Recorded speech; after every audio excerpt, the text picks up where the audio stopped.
মুনাজারা বাহাস বিতর্ক ডিবেট এটা আলাদা কৌশল, এটা সবাই করে না। বাহাস মুনাজারা এটা আলাদা কৌশল, আলাদা ব্যক্তি লাগে।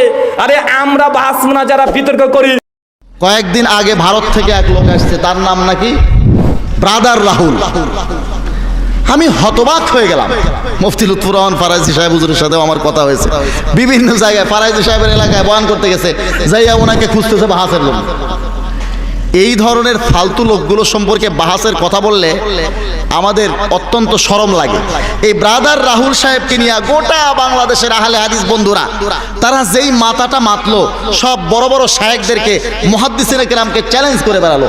অথচ ব্রাদার রাহুল উনি 4 বছর আগে রাহুল দাস ছিলেন হিন্দু।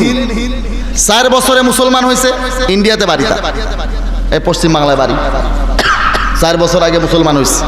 4 বছরে ডাক্তার জাকির নায়েক সাহেবের লেকচারগুলো মুখস্থ করে এখন নাকি তিনি বিকল্প জাকির নায়েক।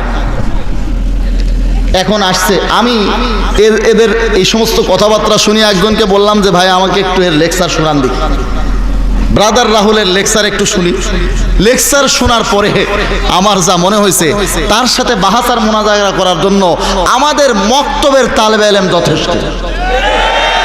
কারণ তার তো একটা হরফও শুদ্ধ নাই, খুতবা পড়তেছে ভুল, হাদিস তো সে পড়তেই জানে না, বাংলায় কয়। যাদের এই অবস্থা, যাদের তাহকিক এর এই দৈন্যদশা, ব্রাদার রাহুলের মতো একটা জাহেলকে নিয়ে যারা গর্ব করে, সারা বাংলাদেশের এই সমস্ত লামাজদাবি শায়েখরা তাদের ইলমি তাহকিকের পর্যায়টা আপনারা একটু চিন্তা করেন। আপনারা বলেন মাযহাব মানতে হবে না, সরাসরি কোরআন হাদিস থেকে মাসলা বের করে আমল করো। কোরআন হাদিস থেকে মাসলা বের করার জন্য পাবলিককে বলেন, আপনাদেরই তো কোরআন হাদিস থেকে মাসলা বের করার কোনো ন্যূনতম যোগ্যতাও নেই।